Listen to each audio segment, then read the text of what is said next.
Dr. Mário Diogo, Presidente do Conselho Distrital de Coimbra, nosso colega.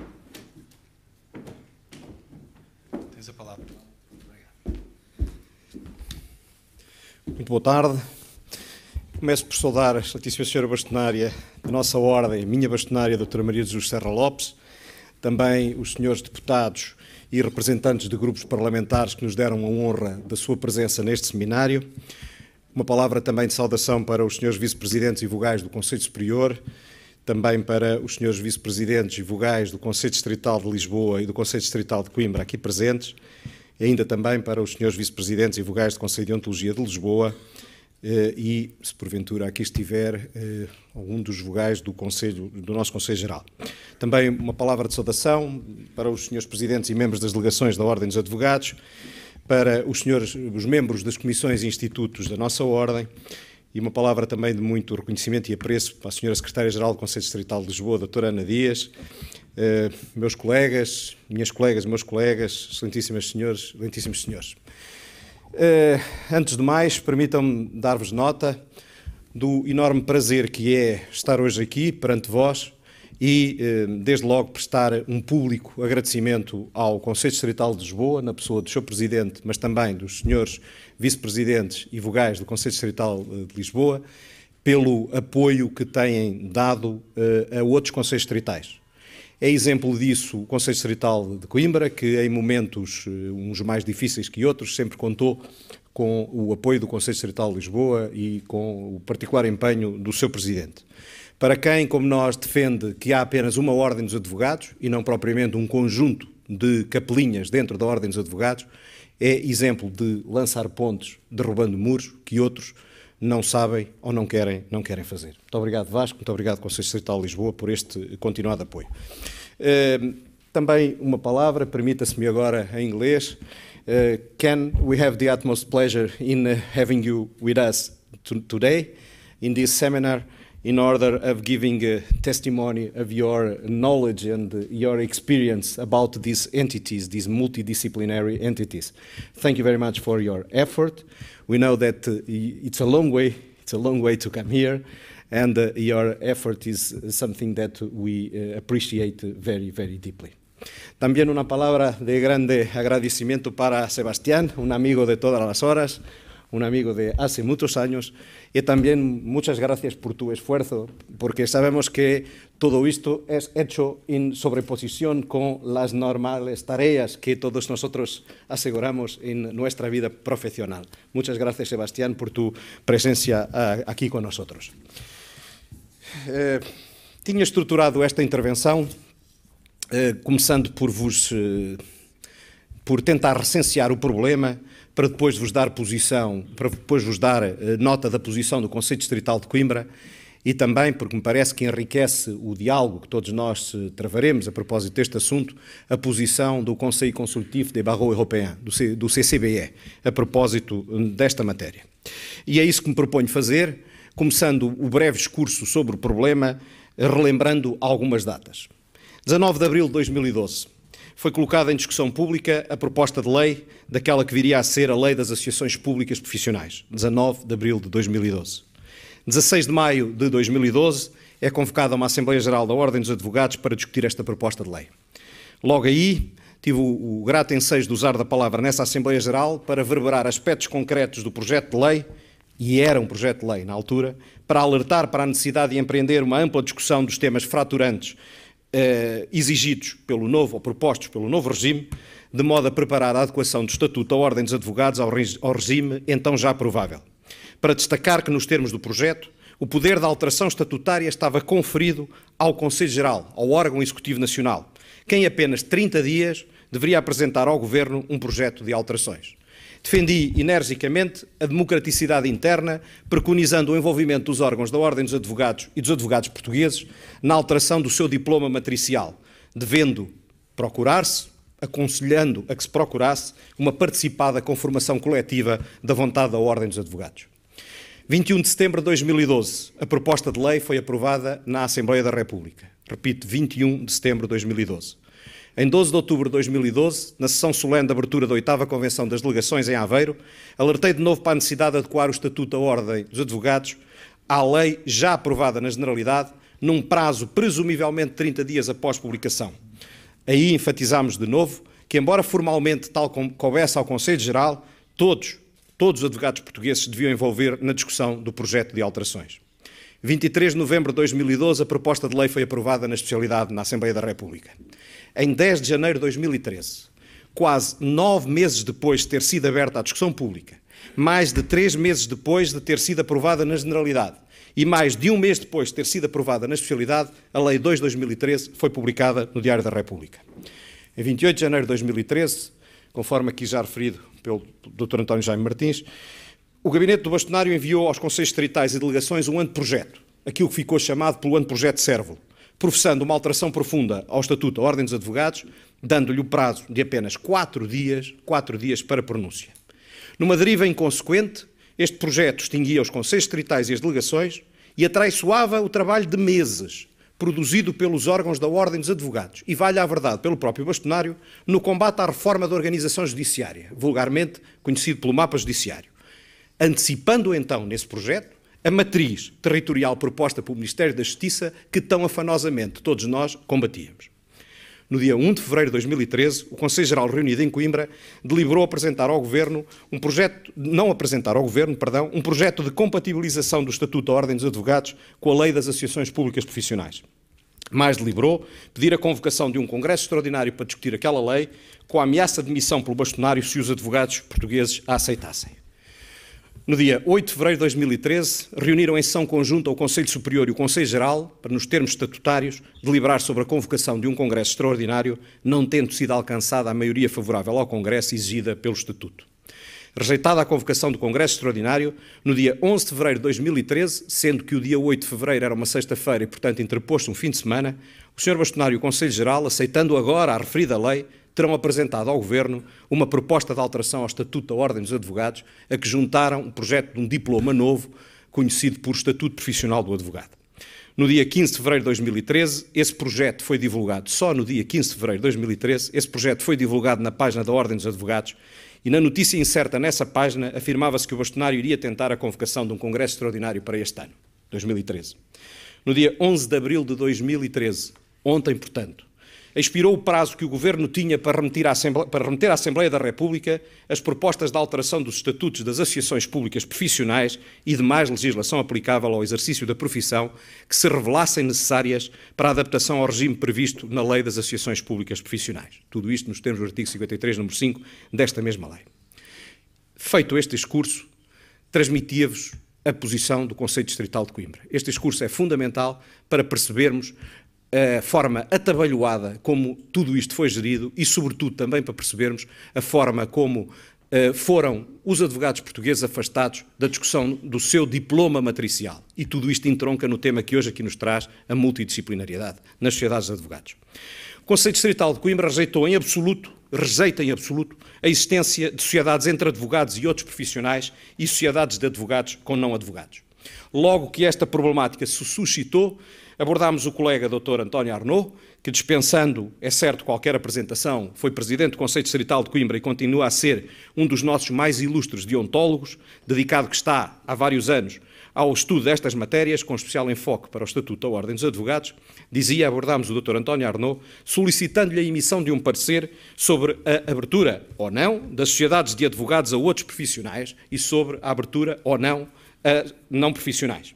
Este parecer foi emitido no dia 6 de março último e foi adotado pelo Conselho Distrital de Coimbra na sua reunião de 22 de março de 2013, estando, para quem estiver interessado, publicado no site do Conselho Distrital de Coimbra.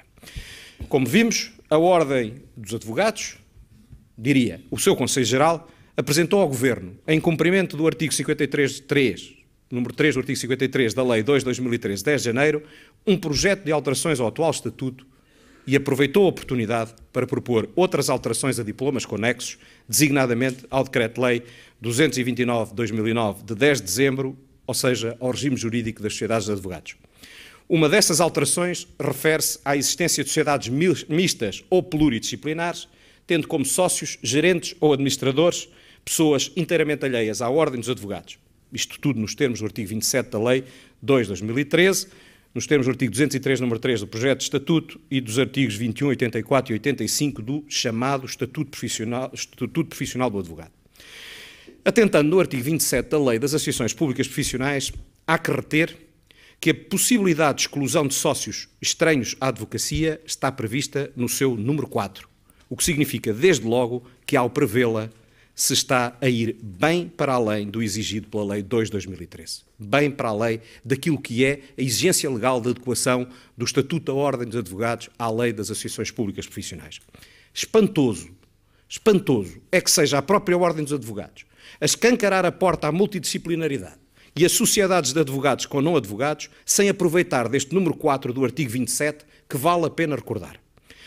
Diz o número 4, podem ser estabelecidas restrições ao disposto nos números anteriores, por via dos estatutos das associações públicas profissionais, apenas com fundamento no exercício de poderes da autoridade pública que a profissão comporte, ou em razões imperiosas de interesse público, ligadas à missão de interesse público que a profissão, na sua globalidade, prossiga. Razões históricas, deontológicas e jurídico-constitucionais, o que tudo englobaria na expressão a especificidade da advocacia, reclamam a exclusividade das sociedades unicamente compostas por advogados. No que há razões históricas de respeito, a Ordem dos Advogados é a mais antiga das ordens profissionais, criada que foi em 1926 pelo Decreto 11.715, de 12 de junho, logo regulamentado pelo Decreto 12.334, de 18 de setembro do mesmo ano.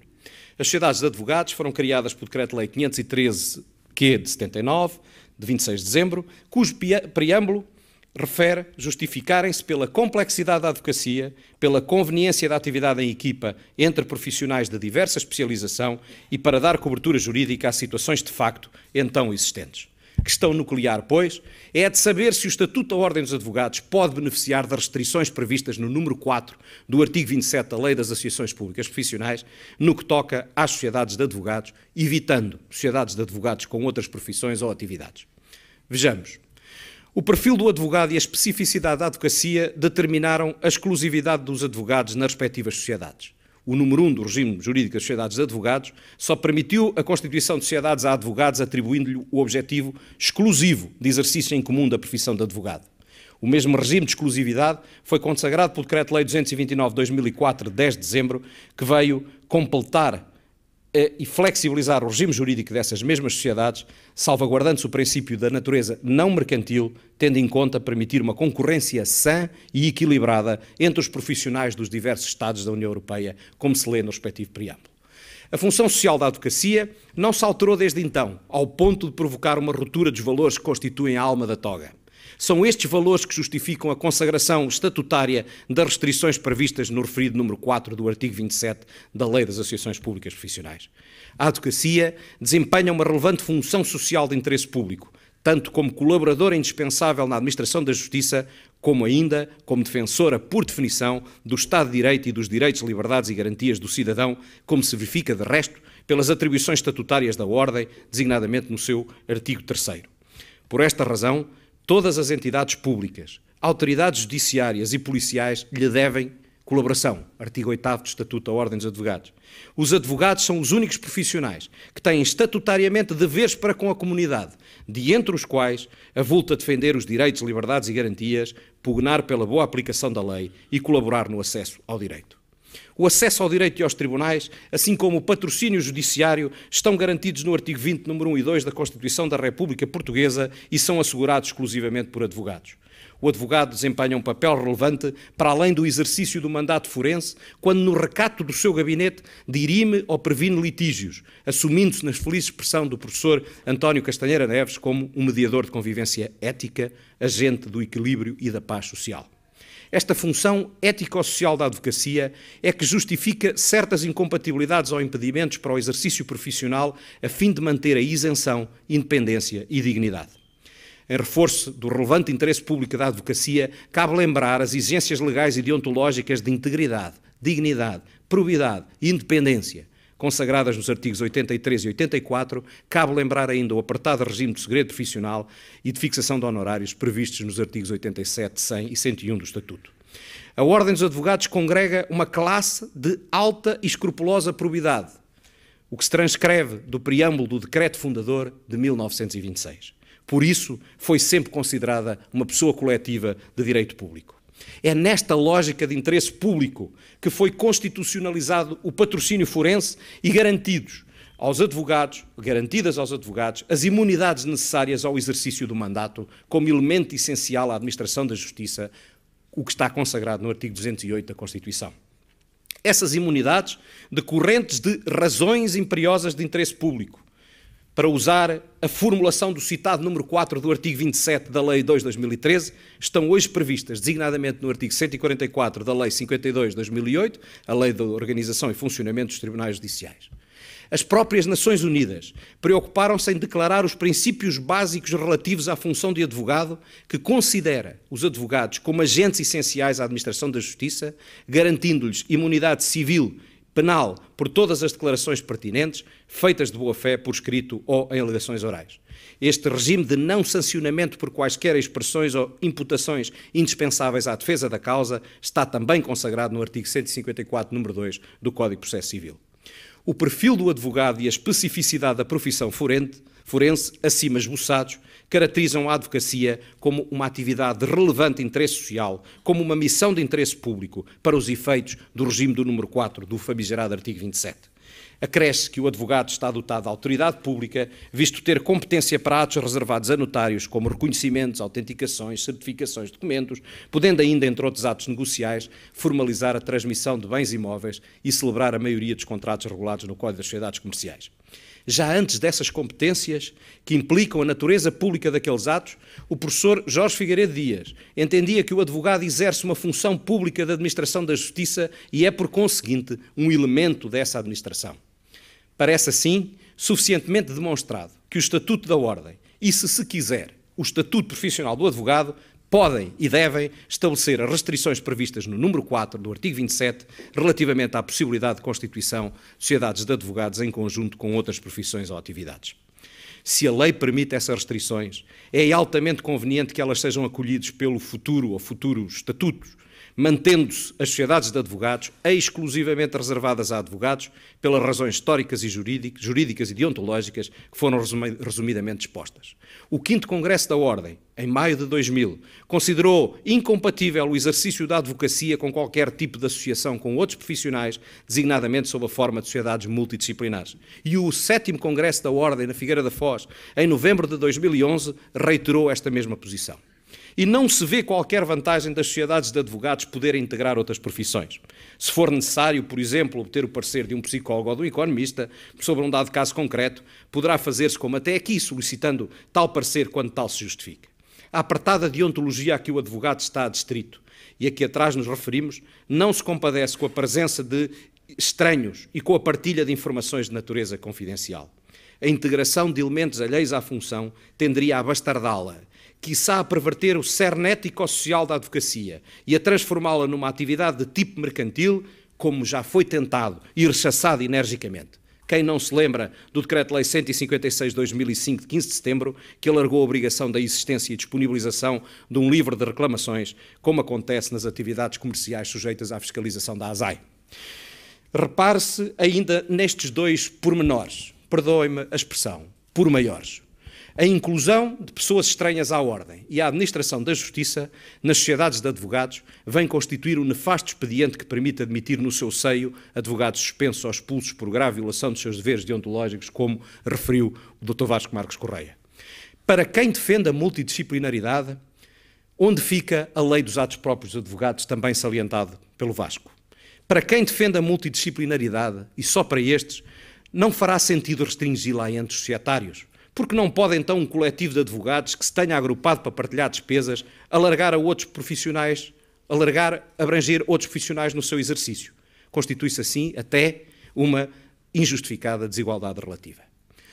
Dito isto, que retrata a posição do Conselho Distrital de Coimbra, como vos disse, adotou o parecer brilhante do Dr. António Arnaud, gostaria de vos falar um pouco sobre a posição do Conselho Consultivo de Barreau Européen. O CCBE, representante dos advogados da Europa, que representa, através dos colégios e ordens de advogados nele agregados, mais de 700 mil advogados europeus, fala em associações multidisciplinares, exatamente com a preocupação de não cingir o problema a sociedades de advogados. Fala-se antes em associações multidisciplinares. Num parecer publicado no seu sítio de internet, o CCBE parte dos valores fundamentais da profissão de advogado numa perspectiva europeia: a independência, a ausência de conflitos de interesses, o segredo profissional ou confidencialidade nos sistemas da common law, para considerar como lícitas as restrições às associações multidisciplinares, nascendo, aliás, da posição por si veiculada em 12 de novembro de 1999 sobre as formas integradas de cooperação entre advogados e pessoas exteriores à profissão. Todos os Estados-membros da União Europeia reconhecem os referidos valores fundamentais como objetivos importantes e princípios reguladores da profissão. Devem ser vistos não como direitos do advogado, mas antes como obrigações que o advogado deve respeitar para garantir os direitos do cliente. Estes valores fundamentais devem, portanto, ser encarados como um instrumento de acesso à justiça e de salvaguarda do Estado de Direito. Estes valores fundamentais não fazem apenas parte dos princípios gerais enunciados no Código de Ontologia do CCBE ou das posições do CCBE. São antes recolhidos em vários instrumentos jurídicos transnacionais, quer europeus, quer internacionais, sobre a profissão de advogado. Assim, os princípios básicos das Nações Unidas relativas à função de advogado, adotados no 8º Congresso das Nações Unidas sobre a Prevenção do Crime e Tratamento de Delinquentes, realizado em Havana em 27 de agosto e 7 de setembro de 1990.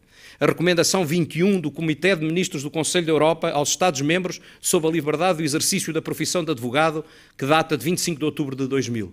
A Resolução do Parlamento Europeu sobre a tarifação obrigatória de honorários de certas profissões liberais, nomeadamente dos advogados, e o papel e posição particular que ocupam as profissões liberais na sociedade moderna, de 5 de abril de 2001. Mas, sobretudo, o Acórdão Wouters, do Tribunal de Justiça das Comunidades Europeias, de 12 de fevereiro de 2012, que, a propósito da regulamentação holandesa que impedia as associações entre advogados e revisores oficiais de contas, considerou tais restrições compatíveis com o Tratado da União Europeia.